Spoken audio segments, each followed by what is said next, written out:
जना एसएफबी, जी हाँ, ये है वो कंपनी जिसका हम इंटरव्यू करने जा रहे हैं। 2006 में बेंगलुरु में जना लक्ष्मी फाइनेंशियल सर्विसेज के नाम से इस कंपनी की हुई थी शुरुआत, और 2018 में कंपनी ने स्मॉल फाइनेंस बैंक के तौर पर कामकाज शुरू किया। 2023 तक एयूएम और डिपॉजिट ग्रोथ के लिहाज से देश का चौथा सबसे बड़ा स्मॉल फाइनेंस बैंक है, और साथ ही इंश्योरेंस से रिलेटेड सारे प्रोडक्ट्स बेचने का भी कॉर्पोरेट एजेंसी जना स्मॉल फाइनेंस बैंक के पास है।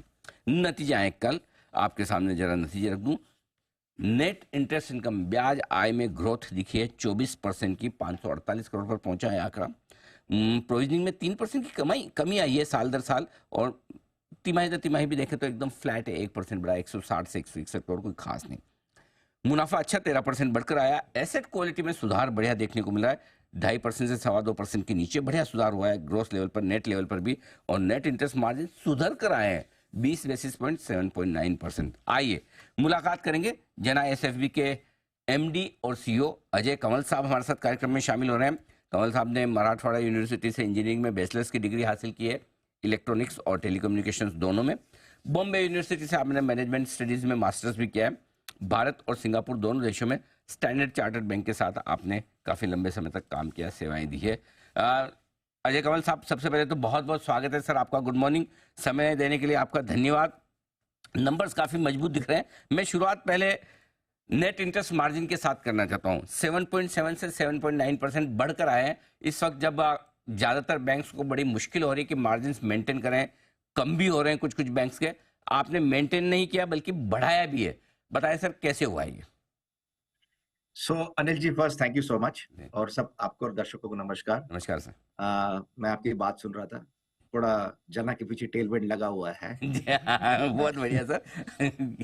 अब हमें समझ में आ गया टेलविंड क्या होता है, हम यही समझने की कोशिश कर रहे थे। लगा रहा है जी। तो थोड़ी स्पीड बढ़ गई है, बट नेट इंटरेस्ट मार्जिन के बस दो ही रीजन है। एक तो आपने बताया कि देखिए, जैसे हमारा नेट एनपीए 0.7 पे आ गया है, तो उससे इंटरेस्ट एंड सस्पेंस कम हो जाता है, इनकम बढ़ जाती है। सो वो तो सिंपल है। नेट एनपीए 0.7 है, लास्ट ईयर 3% था, तो उससे ऑब्वियसली इंटरेस्ट इनकम बढ़ गई।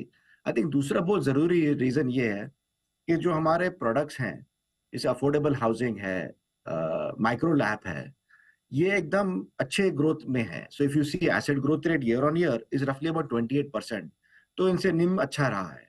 सो फर्स्ट, कॉस्ट ऑफ फंड बढ़ा है 40 बेसिस पॉइंट्स। मार्च 23 में 7.4% था, दिसंबर में 7.6 है।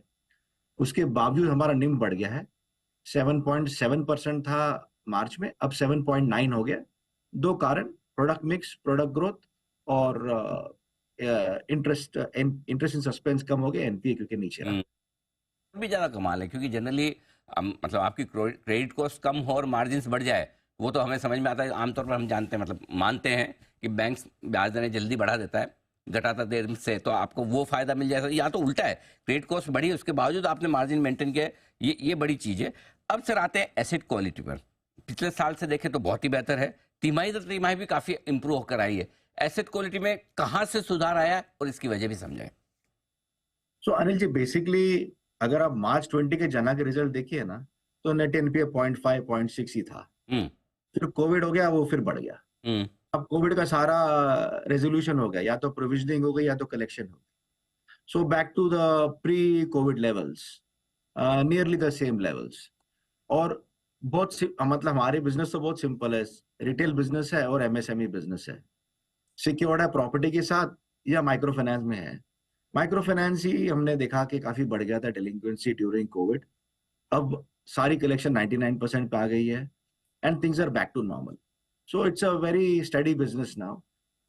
और आपको ही पता है, और सारे दर्शकों के लिए बता रहा हूँ कि see micro finance is one business जो अच्छे टाइम में 99%, 0.5 0.6% net NPA, gross NPA 1.5 2% max, वो रेंज में चलता है। तो क्योंकि कस्टमर्स का बैलेंस शीट खुद का वेल्थ नहीं होता है, कुछ अगर क्राइसिस आ जाए, जैसे कोविड आ जाए, तो बिगड़ जाती है। तो उसमें चॉइस नहीं है उनके पास, ना बैंक के पास चॉइस होता, हमारे एनपीए बढ़ जाता है। So I think we are at a very steady pace. और हमने ये भी डिक्लेयर किया कि हमारा जो अब सिक्योर्ड बुक हो गया अनिल जी, 59.5% है। ओके। क्योंकि सिक्योर्ड बुक काफी रेजिलियंट होता है इन अभी जो कस्टमर का घर है आपके पास, करेक्ट। वो नहीं चाहता कि घर में कुछ भी गड़बड़ हो जाए, और ये घर में खुद रहता है, ये इन्वेस्टमेंट प्रॉपर्टी नहीं है उसकी, तो एकदम गार्ड करता है अच्छे से। So I think we are much more stronger in terms of what to expect of portfolio quality. तो सर, ये आपकी asset under management loan book की जो है उसकी ग्रोथ करीबन करीबन 28.5% के आसपास आई है, राइट सर? ये राइट। बताएं, इसमें ग्रोथ कितनी कितनी किस सेगमेंट से आ रही है और आगे के लिए आउटलुक कैसा है? तो ट्रेंड लाइन हमारी कंसिस्टेंट है अनिल जी। बैंक स्टार्ट किया उसी दिन से हमने पूरा माइक्रो फाइनेंस था, अभी 59% सिक्योर्ड हो गया। सिक्योर्ड का ग्रोथ रेट जिसने बताया आपने 28.5% पूरा है, उसमें सिक्योर्ड का 40 है, अनसिक्योर्ड का सिर्फ 14 है, और वो ट्रेंड लाइन चलते ही रहेगा फॉर नो अदर रीजन।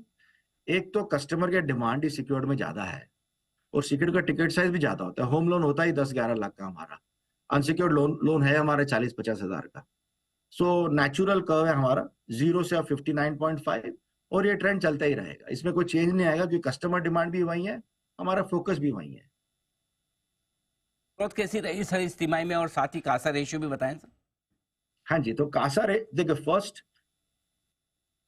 इस 9 मंथ्स में हमारा जो डिपॉजिट ग्रोथ रेट है वो एसेट ग्रोथ रेट से ज्यादा है। ओके। तो डिपॉजिट ग्रोथ रेट 36% है, और एसेट ग्रोथ रेट 28.5 है। अब कासा रेशियो हो गया 19, क्योंकि हमने देखा इस क्वार्टर में हमारा जो डिपॉजिट है काफी बढ़ गया है, उस पेस से कासा नहीं बढ़ा है। सो जब साल शुरू किया तो 20.3% था हमारा कासा, आज 19 है। कासा बड़ा जरूर है in value terms, but as a percentage of overall deposit book थोड़ा कम हो गया है, उसकी अब मेहनत कर रहे हैं। ठीक बात है, बिल्कुल। अच्छा, अब ये बताएं सर, वित्त वर्ष 2024 तो अभी तक आपका ठीक जा रहा है। 9 महीने में जो आपने कमाल किया, अब तक का हाईएस्ट एवर प्रॉफिट आपके 9 महीनों का। आखिरी तिमाही के लिए किस तरह के संकेत हैं, थोड़ा आउटलुक वो बताएं, और साथ ही दूसरा ये समझाएं कि वित्त वर्ष 2025 किस तरह का आपके लिए रह सकता है। तो अनिल जी देखिए, नंबर्स आपके सामने है, एकदम स्टेडी हमारा ग्रोथ रेट रहा है। रिटेल बिजनेस है, इसमें प्रेडिक्टेबिलिटी काफी नेचुरल होती है, क्योंकि आपके number of employees is equal to X amount of productivity is equal to Y amount of loans. उसमें ज्यादा कॉम्प्लिकेशन है नहीं हमारे हिसाब में। सो आई थिंक आप अगर फ्यूचर देखना चाहे या सोचना चाहे, यू हैव टू अज्यूम कि एक रिटेल बिजनेस का क्या मल्टीप्लिकेशन फैक्टर होगा। और हमारे quarter and quarter growth rate तो आप देख ही रहे हैं, तो डिपॉजिट ग्रोथ रेट 36 है 9 मंथ्स का, एसेट 28.5 है। So I don't think so that we will change our plans much, ये स्टडी चलते रहेगा। वही चल रहा है तो फिर क्यों फालतू में चेंज करने का, रोज रोज बदलने का। सर, एक इंटरेस्टिंग डेवलपमेंट हुआ, लिस्टिंग के वक्त आपसे मुलाकात हुई थी, उसके बाद हमने देखा लिस्टिंग के दूसरे दिन बड़े इन्वेस्टर्स आए। अमानसा होल्डिंग ने आपके स्टॉक में बड़ी खरीदारी की है, आकाश प्रकाश साहब ने, और जितना आपका आईपीओ का फ्लोट था, आई थिंक 1/3 अकेले इन्वेस्टमेंट वही कर गए पोस्ट लिस्टिंग। पहले किया तो मुझे पता नहीं। क्या जाहिर सी बात है, कोई बड़ा इन्वेस्टर खरीदेगा तो पहले मैनेजमेंट से बात करके समझेगा कि भाई अगले 2-3 साल में कंपनी क्या करने वाली है। इतने कॉन्फिडेंस की वजह उनके जैसे दिग्गज इन्वेस्टर खरीद रहे हैं, और क्या कुछ आपने विजन बताया है अपनी बैंक के बारे में उन्हें? अनिल जी, मेरे लिए तो सबसे